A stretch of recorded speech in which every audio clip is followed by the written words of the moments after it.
Welcome everybody to today's webinar, Ofsted Inspection Insights for FE Colleges with Kerry Boffey and Peter Nelson from Fin. I'm Kate and I'll be keeping things running in the background. While we wait for everyone to log in, I'm just going to run through a few housekeeping slides. So this session will be recorded and we'll be sending a copy to all attendees afterwards. You're all muted for the duration of the session, so if you do need assistance during the webinar, please just use the questions function in the top right-hand panel. With so many of you registered for today's session, we may not be able to respond to all questions on the call, but we will try to address the common themes, so please do submit questions as we go through using that question function too. I'll now start by introducing Kerry Boffey, who many of you will know already as a leading voice in the sector. Kerry is the CEO and founder of the Fellowship of Inspection Nominees, Fin. As a former Ofsted inspector with 17 years experience, Kerry has managed teams and providers through very challenging inspections due to their complexity. This in-depth understanding of inspection, alongside concerns for the lack of effective preparation by providers, was the driver behind Fin being set up. Kerry also sits on the Aptem Compliance Advisory Board, working alongside other industry experts and the Aptem product team to ensure the platform consistently meets evolving quality and compliance standards. Joining Kerry today is Kerry's colleague Peter Nelson, Quality Improvement Advisor at Fin. Peter's been a senior leader in further education and then joined Ofsted as an HMI, where he inspected the full FE and skills remit. He carried out a large range of project roles within Ofsted, including as a principal officer for Inspector Learning and Development and specialist advisor for policy, quality and training. In today's webinar, Kerry and Peter will explain the key learnings from inspections published to date. They will share analysis of FE college inspection outcomes and those from across the sector and what they mean for your colleges, and provide practical guidance on where to focus your improvement efforts. We're also joined by Paul Sutton, implementation consultant at Aptem. Paul will share how Aptem can support you in evidencing attendance, achievement and curriculum quality. So I'll now hand over to Kerry to begin the webinar. Good morning, everybody. We've also got a special guest today who wasn't on the previous slide, but you'll see her later on, and you may see her on the screen now. We're absolutely delighted to be joined also by Sue Martin, who is a vice principal at Macclesfield College, and she's going to talk to us a little bit later on about experience from the coalface, because she's just hot up inspection. So Sue we will be introducing Sue later on. So if you're wondering who that extra person is on the end of your screen, that's who Sue is. So thank you very much for joining us today. So what we're going to have a look at, and bearing in mind today is focused on colleges. I know that a number of you are not from colleges.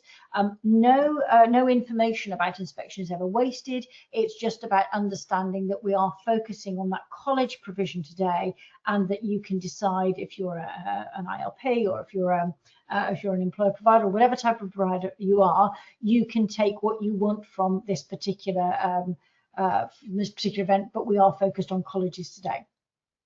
So we're going to look at what do the Ofsted findings so far tell us about curriculum, attendance and achievement within colleges. And we're going to look at why colleges might be finding it harder to achieve the strong grades, and have a look at some of that comparison data. We're going to think about areas where colleges may be falling short and where they perhaps are performing well and not so well. We're going to use some of Fin's intelligence about the colleges, what's happening behind the scenes. And this is about helping you not only just prepare for inspection, that's only one component, but it's about you helping to improve your provision, and of course self-assess yourself and look at your quality improvement planning. So it's that bigger picture. And then it would be remiss of us not to have a look at this opportunity to say, well, how can Aptem actually help you with this? Because a lot of the information that we're going to talk about is data, but about that management information system, what do you need to know? What do you need to do with that information? So we're very pleased that Aptem Paul's going to talk to you about some of those solutions. So can we go on to the next slide, please? Thank you, and the next slides again. So if those of you who are from colleges are thinking, well, who or what is Fin? Fin is the Fellowship of Inspection Nominees, and we're the only membership organisation that purely focuses on quality.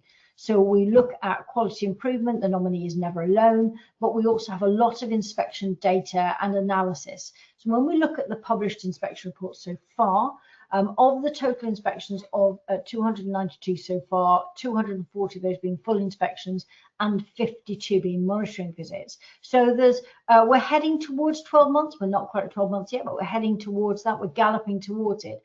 But when we look at types of provider, the vast number of inspections so far have been about independent learning providers. Now that means that if you look at data, or if you do some rough data analysis on inspection outcomes, if you're looking as a college, that's actually quite disproportionate, because when you look at those independent learning providers who've been inspected, 2 of them had less than 10 learners, 1 had 3 learners. So the outcomes from that big wider picture isn't necessarily very informative when you're actually looking at what colleges need to do and what colleges are finding in relation to inspections. So it's not just about the headline data, it's about looking a little bit deeper into that data. So if we can go on to the next slide, please, that'd be great. So far we've only had 18 colleges inspected so far, of which 15 have been full inspections. And this is data of the 28th of the 6th. So this was 2 days ago.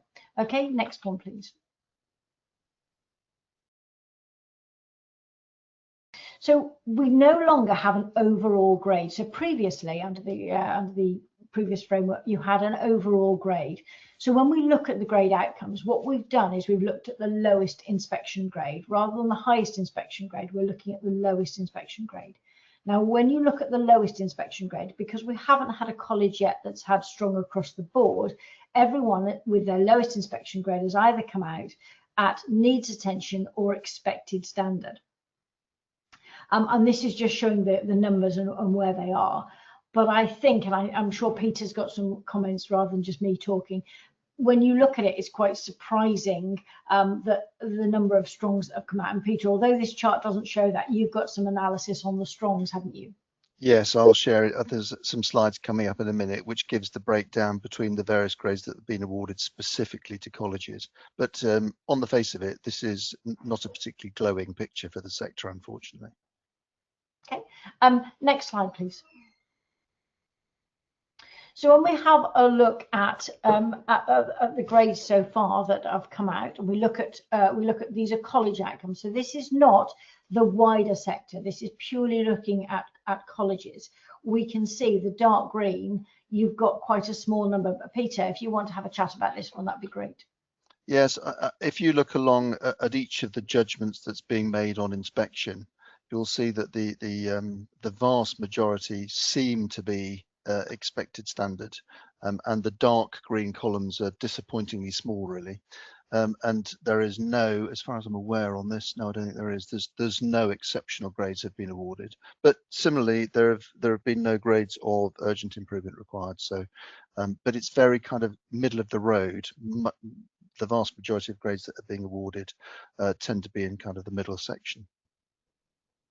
Okay, thank you. I mean, later on in the session, we'll explore that a little bit more about why we both think and what we think some of the reasons behind that are. But at the moment, it's, as you say, Peter, it's not a glowing. And is it a true reflection of what we're finding and how they are?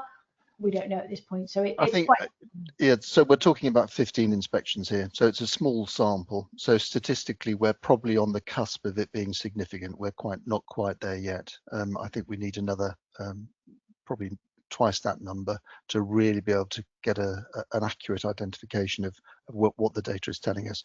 So these are very much preliminary findings at this stage. Yes. Okay, next slide, please. But I think what's important is exactly what Peter's just said. It's about looking deeper into that data, and it's about learning from what that data tells us. And once we've separated the data out from the wider learning, and we focus on those colleges, although there's only 15, it's about looking at both sets of data and thinking, what does this actually tell us? So if you'd like to go on to the next slide, please, that'd be great. Thank you. So this is what we're looking at from the point of view of And we know there's a small number, but if you look at the 15 inspections that have been published, so these aren't necessarily every inspection that's taken place, because it can take a little time. There's a lag between published reports, and we can only do analysis once they've been published. We can't do anything until they've been the grades have been verified and published. So when you look at the areas for improvement that are coming out, you've got this 89% from the inspections so far that are pointing out curriculum. Now that's really interesting, and why that's particularly interesting is because if you contrast that to the wider sector, it's only 48% across the wider sector. So it's particularly, that curriculum is particularly relevant in colleges more so than the wider sector.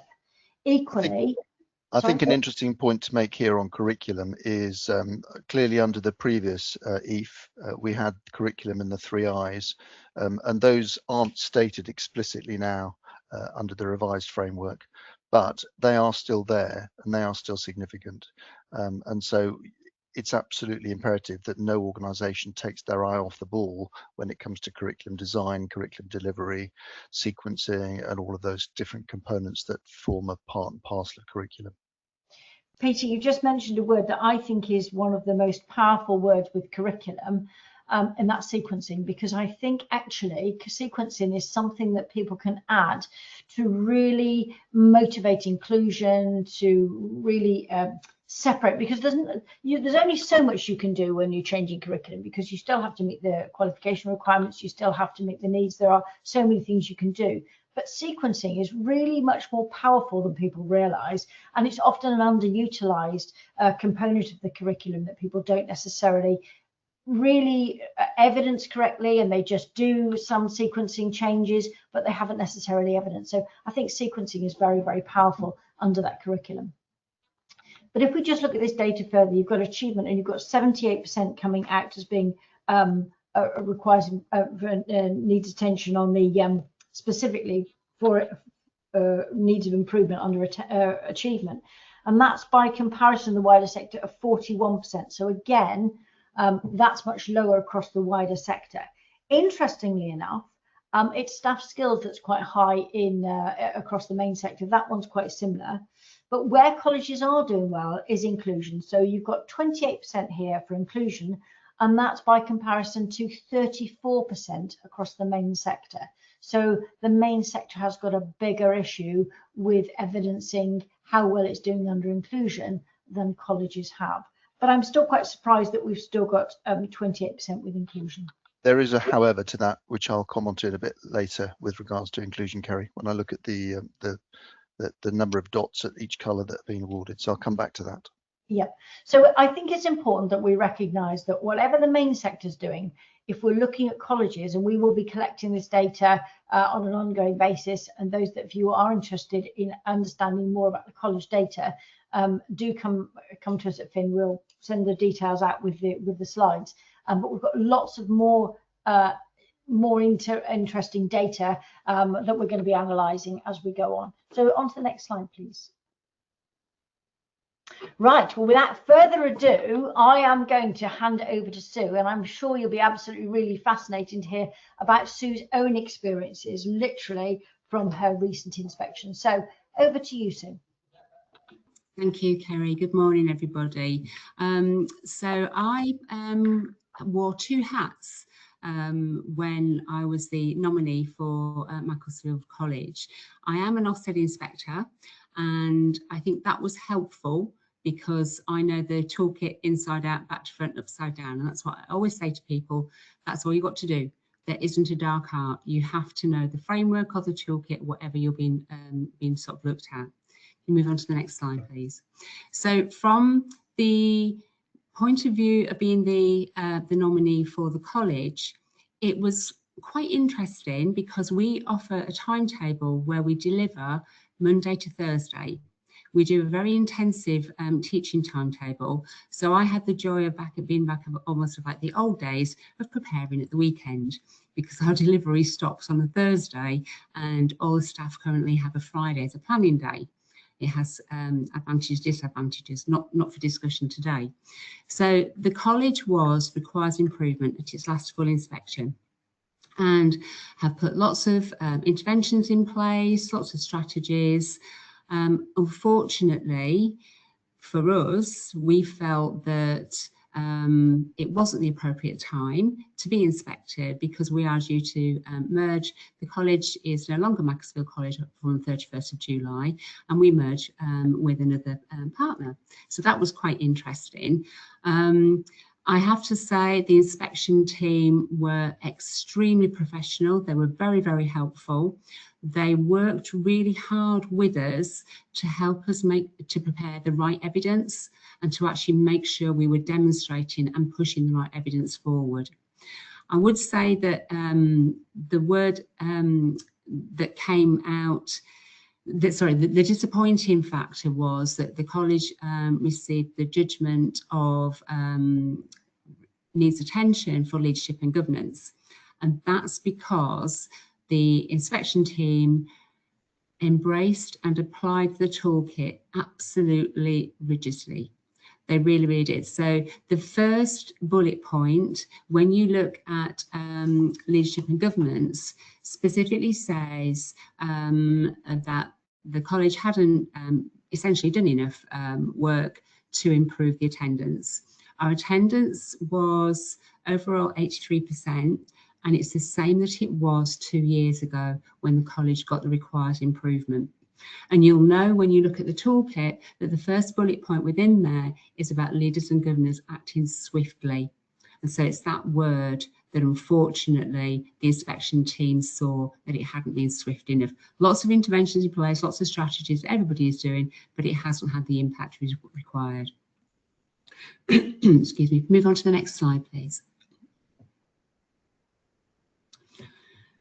So essentially, as I've just said, the attendance is a key factor.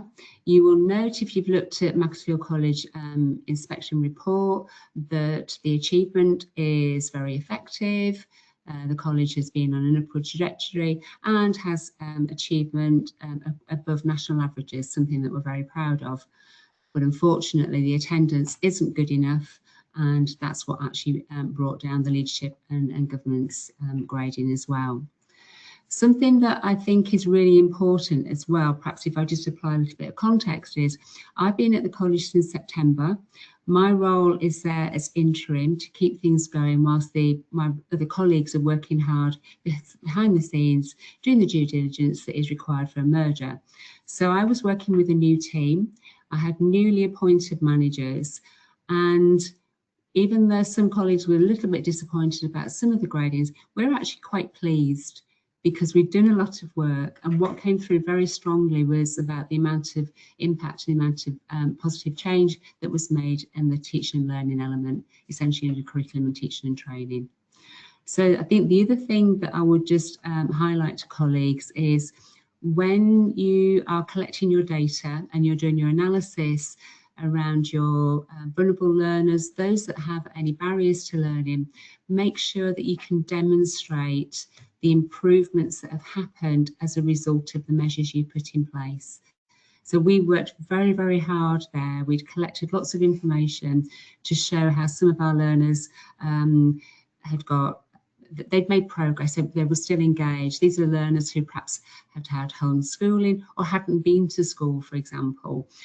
So obviously their attendance impacted. So we split all that data out. Without those vulnerable groups being in there, the data went to 86%, which was still not good enough. But we were a little bit disappointed on that because we were almost, we were doing the right thing. We have lots of hybrid programs, lots of individual support, everything that the FE sector does and does really, really well. And it almost felt like an unintended consequence. But there we go. Again, quite a few questions that have been raised around why we're inspected at the point we were at the end of April, knowing that we're merging in a few days' time. But it was a positive experience in terms of the hard work had been recognised. And my only sort of like, I think I would just finish off is know the toolkit. Make sure everybody knows the toolkit so that particularly as a nominee, you have that authority and that confidence to push back if you feel that there's any areas that are being explored that aren't actually what's being measured in this particular toolkit. So can I ask you a question just about when it became apparent what grades you were going to get under each of the judgments? I understand that it's sort of a lot of that discussion happens earlier in the inspection process now. So I'm interested to know from you how the sort of picture emerged. It did happen quite early on, with the exception of adults. We have a very, very small number of adults in the college, and again, I would say credit to the team. They were working really hard with us to try and get us to give them more evidence around attendance, and particularly around personal development. Again, as most organisations would know, you can't start putting an additional tutorial session on for adult learners. Our personal development curriculum is embedded within, but they felt it wasn't strong enough. So they literally left the indication of what the grade would be for adults right until Wednesday night, and our final meeting was on the Thursday. Right. Okay. But some of the other grades you knew a bit earlier than that, or you had a pretty clear idea earlier? Yeah. Well, once we'd done lots of sort of different presentation of different analysis of data and everything, and I had a what I call a grown-up conversation with the lead, and I just said, it's clear what it is. I can't give you anything else. I'll take it on the chin. Let's park it and move on. You know, there was no point in wasting energy on, for example, EPYP attendance. The data was the data. We couldn't do anything else. But hopefully they were looking at qualitative evidence as well as the data. Yeah. Yes. Yeah. Okay. Thanks very much. Thank you very much indeed, Sue. If there's any questions, if anyone wants to put them, Sue is going to stay with us for the duration. So if there are any more questions, please do put them in the box, and you know, if we are able to answer them today, we will. But I think it's very, very insightful, and that key word of swiftly, we're going to go into a little bit more about the about that secure fit model. So if we'd like to go on to the next slide, please. Thank you very much indeed, Sue. Please stay with us. So we're going to have a look at some of the patterns and trends, and some of the challenges with that secure fit model, and some comparisons to the wider sector. So can you move on to the next slide, please?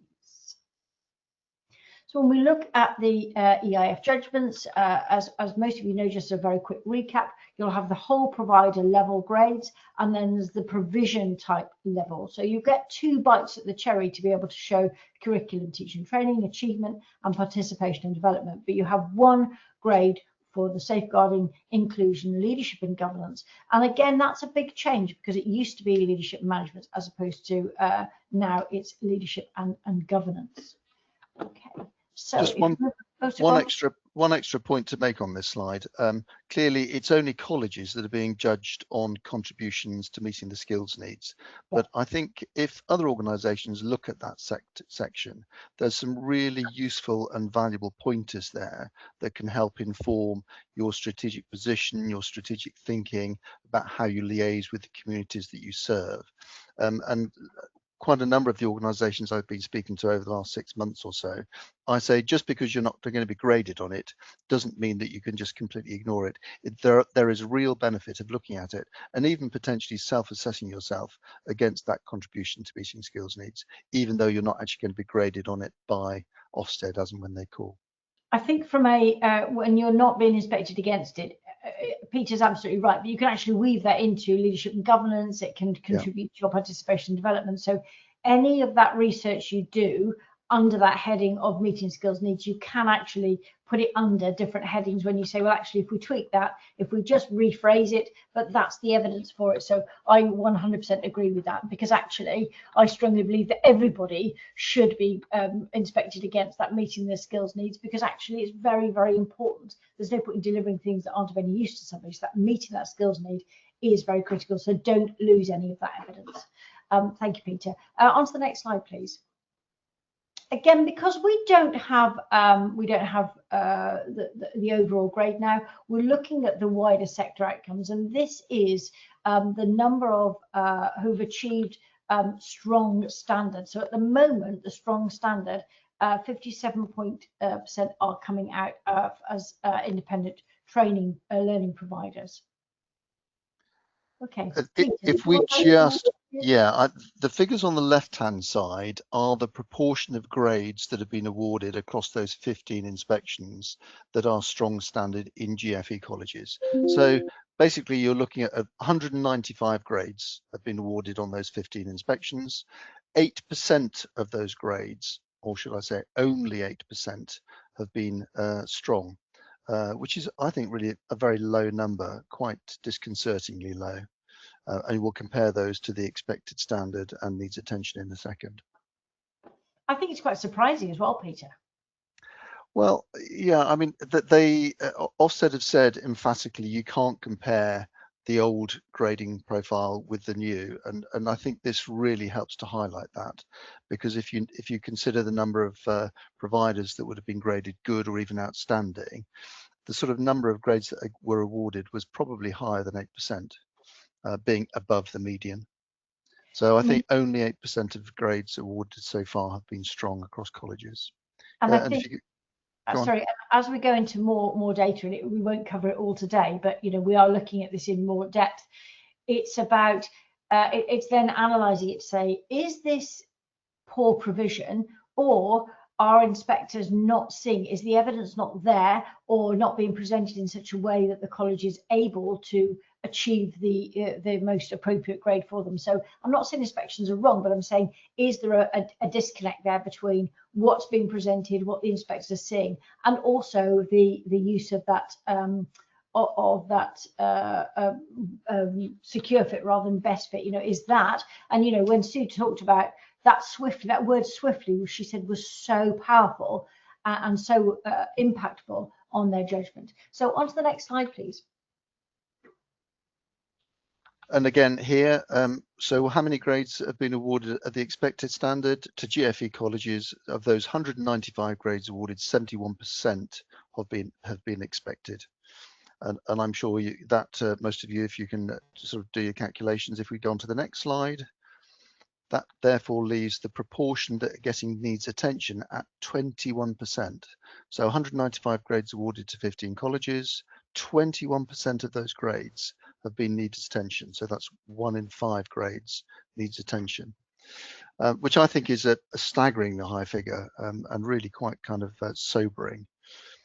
Just alongside that, if you look at the grades that have been awarded for the areas that colleges arguably might feel that they do really well, so that's around inclusion and meeting skills needs, only 2 out of the 15 colleges graded have got strong for inclusion, which I think is again a very, very low figure. It feels very low, and I'm sure quite a lot of colleges have said, oh, we're disappointed because we feel we are strong in that inclusion area. And for meeting the skills needs, I think 4 of the colleges got strong for that area. So actually that's higher than inclusion, but I was really very surprised to see how few colleges got the strong for inclusion in particular. We've had a question here that talks about that I think might be worth mentioning, Peter, and that's just somebody said they wonder if it really is a surprise because the colleges are so complex, and it's about the secure down to the secure fit, whereas an ITP is a lot more focused, so it's kind of easier perhaps to align to it, whereas a college does a lot of things for a lot of different people in a lot of different ways. So they were just wondering whether that's the complexity. I wonder what your thoughts are on, Peter. And it's about consistency. Yeah, I mean, let's think about the 2 grades that haven't featured in these slides. So there's not a single judgment that has from a published report yet from a college that has received exceptional. So again, out of 195 grades awarded, not a single exceptional grade, which just seems slightly odd. Likewise, probably a good story, there are no colleges that have received urgent improvement grade, which is a good thing. But it therefore, you've got this 5-point scale, but virtually all grades awarded are compressed into the middle.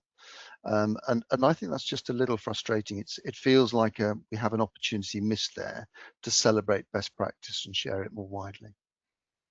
Lovely, thank you. Next slide, please.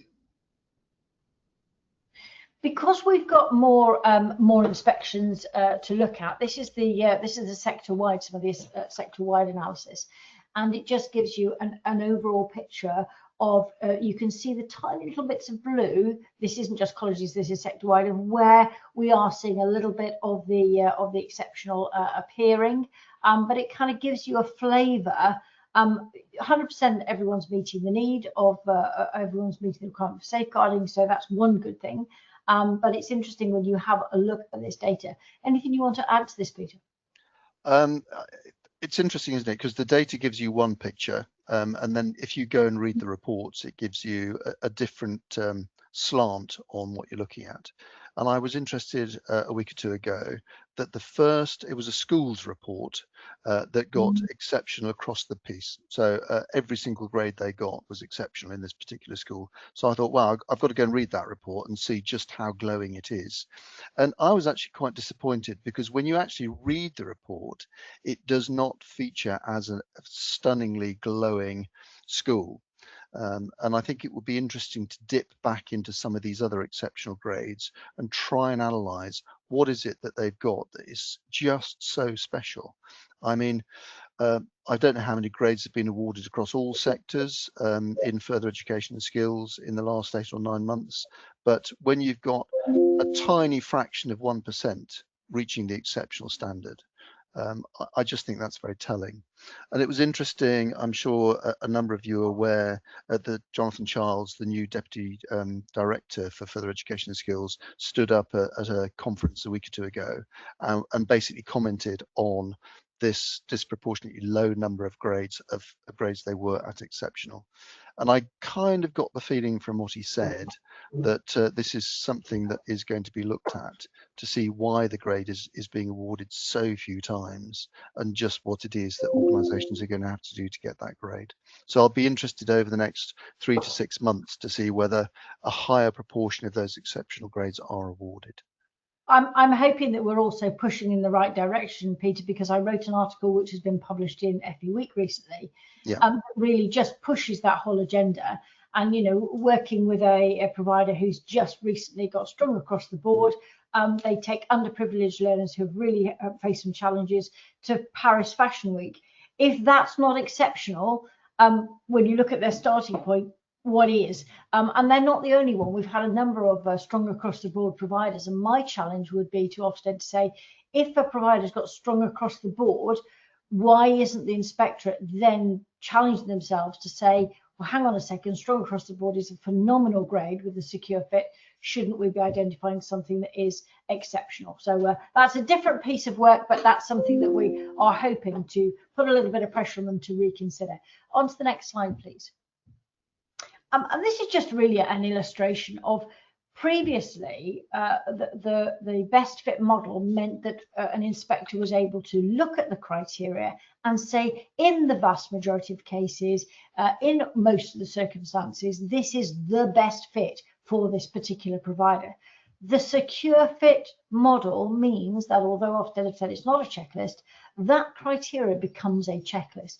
And the minute you don't meet one aspect of that, you move grades. They come in looking for expected standard. That is where they look at. They don't look at the lowest denominator, look for expected standard. And it's only when you meet all of the criteria for expected standard that you can then move up to strong, or if you are not meeting every criteria, then you potentially move down to needs attention. And I think, Peter, the next one is an example that you've given, which is a really good example. So if you'd like to go on to that one. Yep. So if you look at the toolkit and you look at the curriculum, teaching and training section, and you look at the section about meeting the expected standard, there are 16 bullets in that section. And at the top it says curriculum, teaching and training meets the expected standard when all the following, and that's 16 criteria, apply. And so this just, and the same thing is in many other areas, but you see you have to meet every single one of those criteria. And if you fail on one area, then potentially you are not going to achieve that standard. So standards are exacting. There's no getting away from it. There is not the elbow room that there used to be. There's a tiny bit of elbow room in some of the language that's used when they say things will broadly reach this standard or generally, but it's a very high bar. And I think that's exemplified by the grade profiles that are starting to emerge. And you do have to ask yourself, is the bar too high? Are we missing an opportunity not to celebrate success a bit more broadly? And I think that's something for consideration in due course. Thank you. Next slide, please. Just very quickly, we're going to go through a couple of these, and that whatever you self-assess yourself at, we would strongly recommend that you actually create a short 2-page summary of where are we now.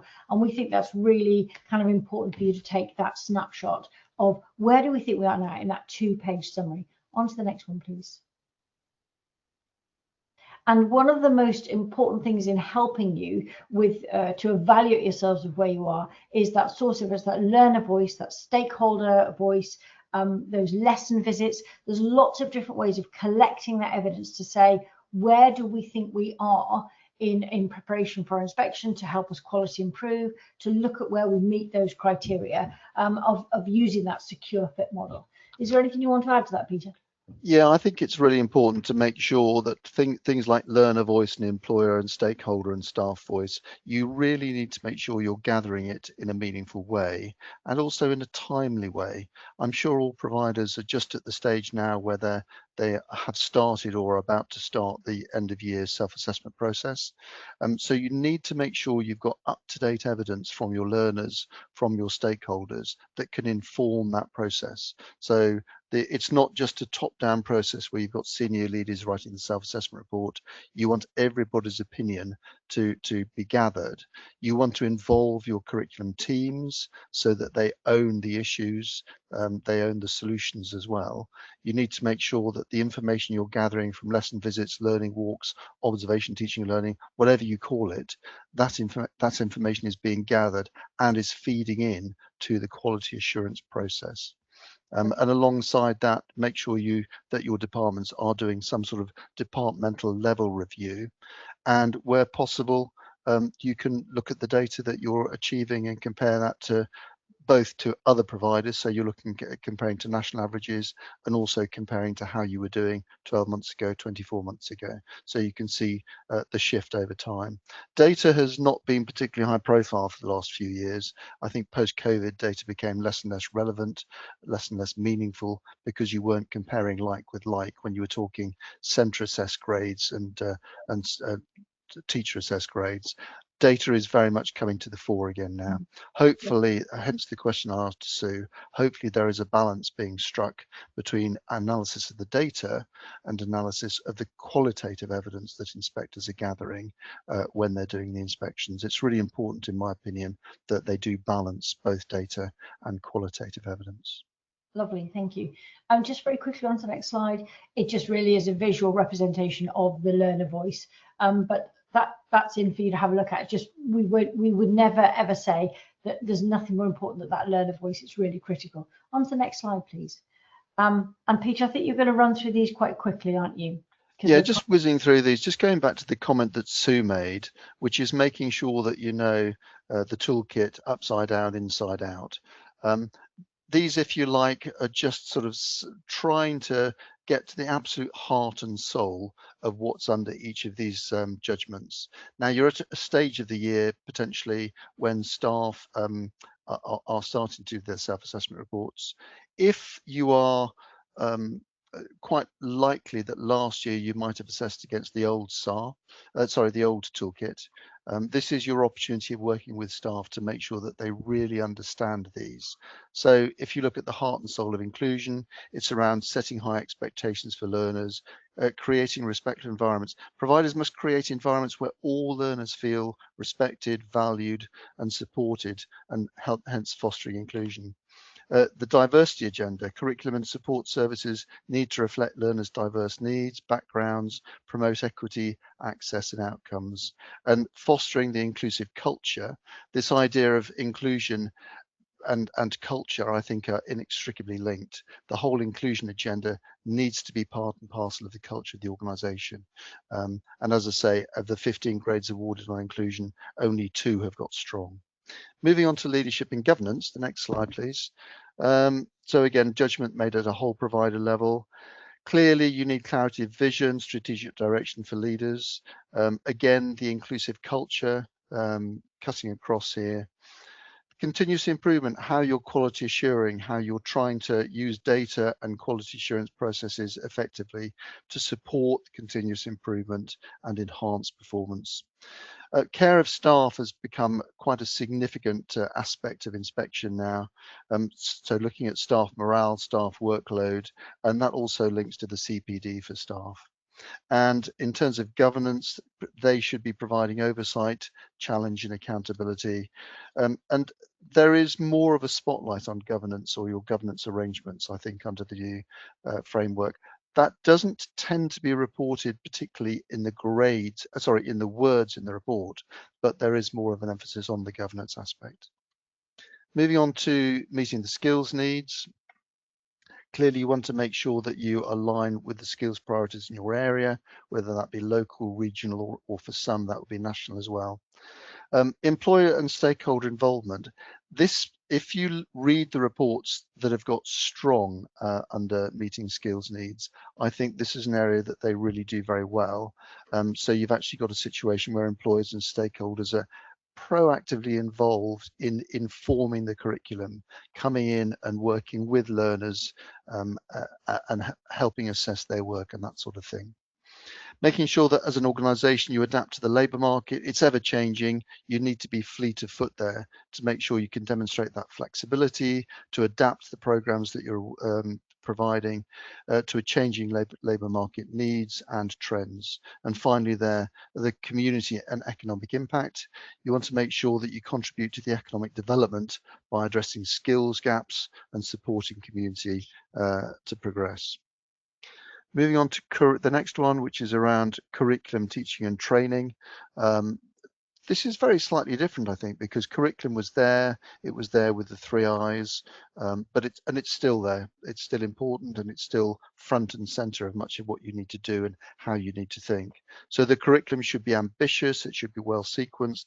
It should promote deep understanding and skills development. In terms of teaching methods, they must use effective approaches and industry relevant resources to engage learners successfully. And that interesting link between learner engagement and the impact and effectiveness of curriculum is an interesting talking point. Because learners, I would argue, generally do need to be engaged to be progressing well, but just because they're engaged doesn't mean that they're learning necessarily. So a balance to be struck there. Assessment and progress tracking. This is all about knowing learners' starting points, making sure that you can monitor their progress over time and judge that progress that they're making. Reading some of the weaker reports online around curriculum, teaching and training, it's basically indicating that tends to be the area where 1 or 2 providers are falling down, where they're not necessarily identifying the starting points particularly effectively, and they're not clearly indicating progress from those starting points, and that's where they tend to be coming unstuck. Staff qualifications and staff development. Make sure that your curriculum, your staff development is its own curriculum, and staff are being developed in those areas where you have weaker areas or weaker practice across the college. So that analysis through lesson observations, through learning walks, through lesson visits, you need to identify what the recurring areas for development are of your staff and make sure that you focus in on those things when it comes to staff development. And last but not least on that slide, it's all about making sure you're preparing learners for the next step in a sensible and meaningful way. Moving on to achievement, the next slide. We will have to pick up pace, I'm afraid, Peter. Otherwise, that's fine. I won't go into this in too much detail. So making sure that you're assessing that the achievement, not just of the qualifications here, but also broader achievement. How are you recognizing achievement of softer skills? How are you recognizing achievement of sort of personal development aspects, which is really fundamental. And finally, participation and development on the next slide. This hasn't changed markedly, I suggest, from the personal development judgment that was made before and the behaviour and attitudes. The thing that tends to dominate here is around attendance, but also that idea of developing resilience and independence. There's a mantra that's used quite a bit within the toolkit about learners achieve, belong and thrive. And I think that's really front and centre to this particular judgment around participation and development.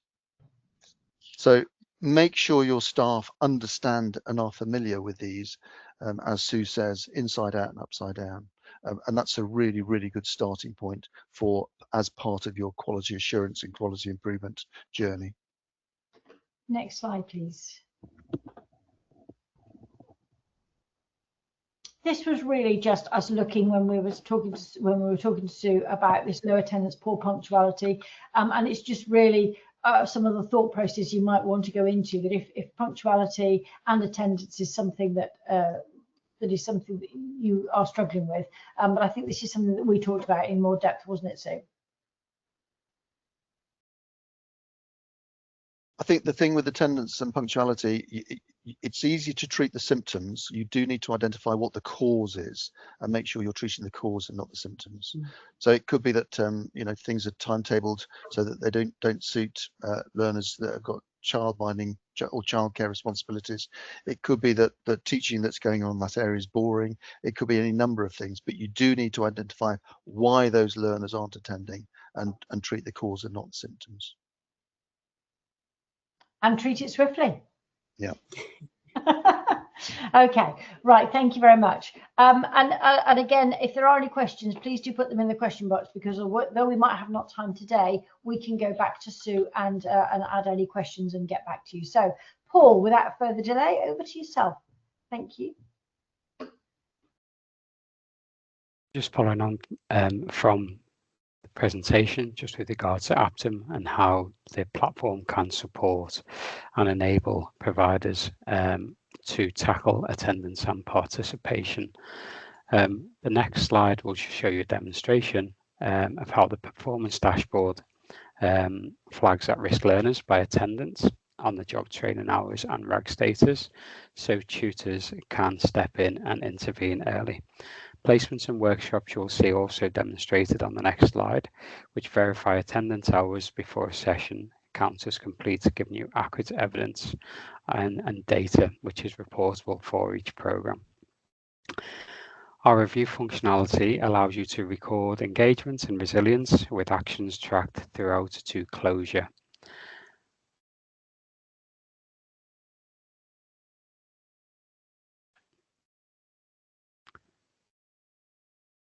So here we can see an example of our dashboard.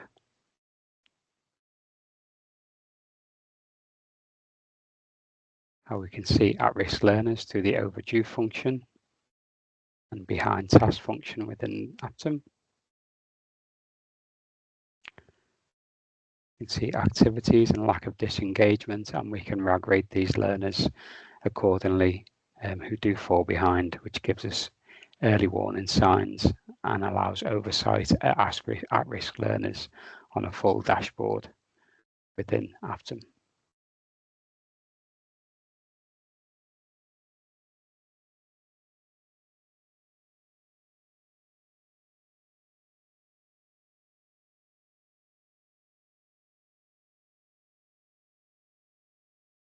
Our learning plan can demonstrate progress on the learner's dashboard against pre-mapped knowledge, skills and behaviour. We can also track performance from starting points within our skills radar assessments, and after the out of job hours can be pre-mapped within our programme build and tracked accordingly for learners who are behind or ahead.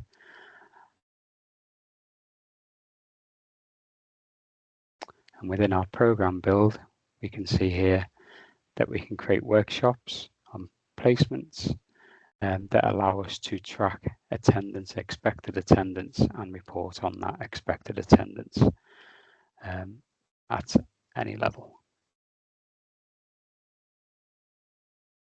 See an example of a tripartite review.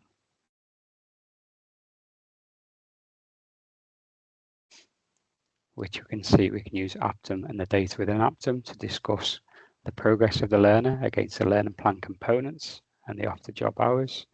We can also record functional skills and the progress against functional skills and exemptions. And we've also got the skills radar, which can be updated regularly throughout reviews to track progress from starting point and evidence distance travelled. We can also capture in our reviews individual support needs. We can also track and review actions that are agreed within the actions summarization, and these actions will all transfer across into the next subsequent reviews.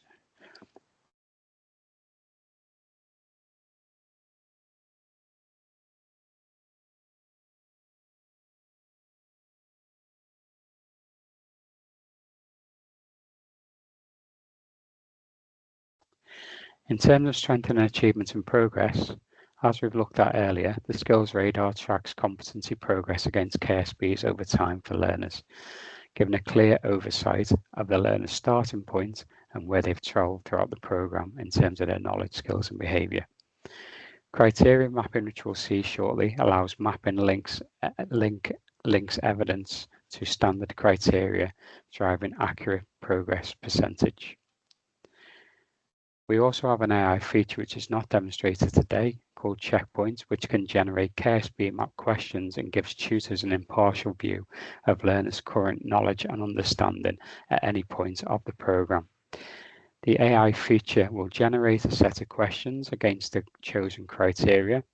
It will then send these to the learner to complete, and these can be reviewed with further learning organised for the learner as and when required.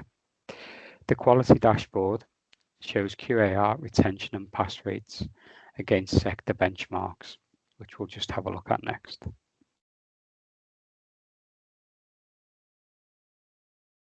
So here we can see a learner's progress that has been pre-mapped within activities within the learning plan, and as these activities are completed, the evidence is stored and we can track for gaps in knowledge, skills and behaviour evidence that has not yet been gathered. And we can also access any evidence we require against a particular criteria quickly and easy. And we have the ability to also quality assure this activity through the quality assurance process. Here you can see an example of Power BI report, which allows you to see 2 years prior and the current year in terms of minimum, expected and maximum achievement rates. This can be done by filtering overall at programme level or at full provider level as well. So here you can see and be able to act on quickly those qualifications or standards that have fallen behind and make interventions sooner rather than later and swiftly.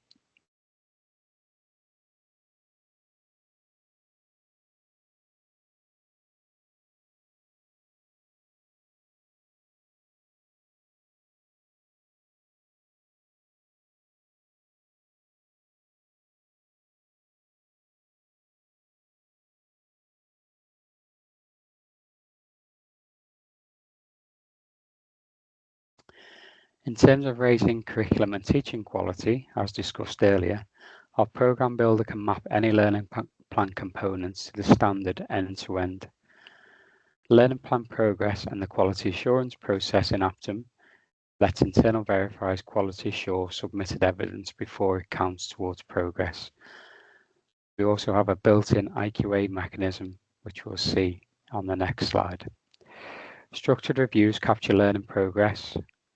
We can RAG status our learner, whether that be red, amber or green. And we can also gather meeting notes in one place and record these. Our AI feature, Mark&A, gives tutors AI-assisted feedback suggestions, allowing for consistent, high-quality feedback whilst keeping the human in the loop.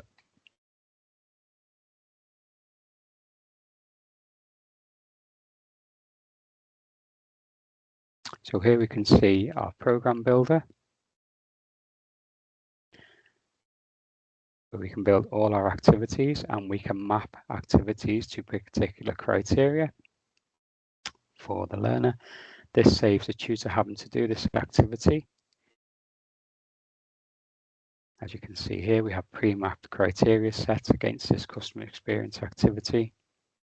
which will then feed in to the progress bar within the learner's dashboard. This progress bar can be viewed by both the learner and the tutor. We also have quality assurance activity that can take place. And you can see here there's planned activity against any of the activities that we build within Aptem. This will create notifications to the quality assurance team once ready for quality assurance, and they can go in, give feedback, and either refer or accept work submitted by the tutor and the feedback submitted by the tutor. So a good example how we could quality assure our tripartite reviews, our quality of feedback, and see that is tracked and documented and reported. Here we can see another example of the learner plan, training plan, learner progress against the training plan within the tripartite review, so that can be discussed and identified early. As mentioned before, we can RAG rate the learner dependent on such things as progress, attendance,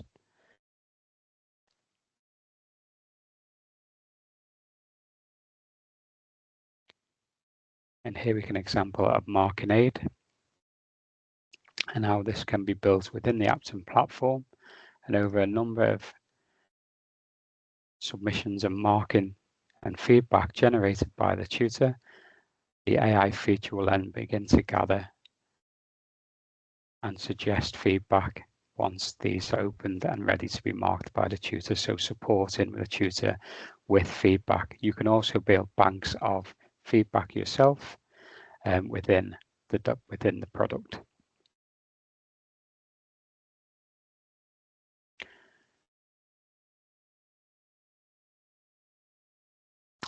In terms of leadership and governance and skills needs, we're able to demonstrate on the next slide the caseload dashboard giving leaders real-time visibility of caseload distribution and at-risk learners. The compliance dashboard tracks ILR status, document signing, and the funding position against DOV and Ofsted data. Standard and process automation trackers can keep a full audit trail of every change for governance. So if you have a learner who has a change of circumstance, that can be fully tracked within the platform and is fully auditable. The employer dashboard, as we'll see in a second, keeps employees engaged in progress, supporting alignment with skills priorities.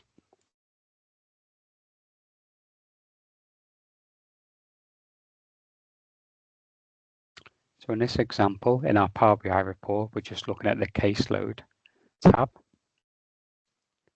Here you can see there's 52 learners. And what we're able to see here is his engagement with the Aptem platform, when learning was last submitted or work was last submitted.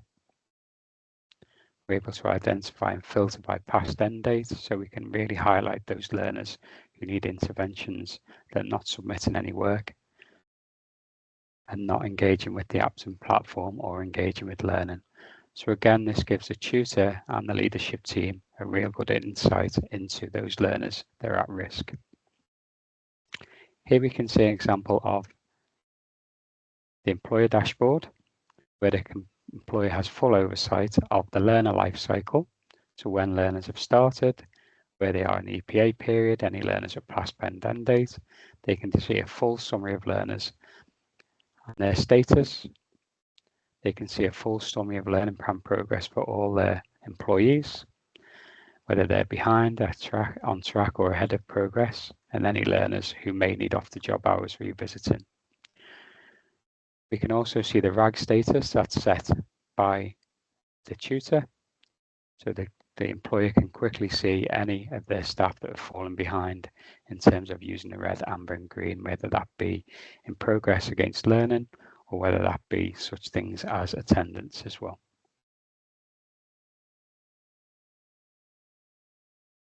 So hopefully what you've seen today will help you see the power of Aptem and how we can address those shortfalls that are currently coming out of those 18 Ofsted inspections around the colleges. If you need any further advice or guidance, or you'd like to book a call, please contact us. Kate, I'm not sure if you want to conclude, but thank you very much from myself and from the team at Finn. Over to you, Kate. Absolutely. Thank you very much, Kerry, Peter, Sue and Paul, for running today's session. I'm sure everyone joining has found it very useful. Thank you to everybody for joining. The recording will be sent by email in the next few days, and you can watch all of our webinars on demand via our website. So thank you all very much for joining. I hope you have a great rest of your week. Goodbye.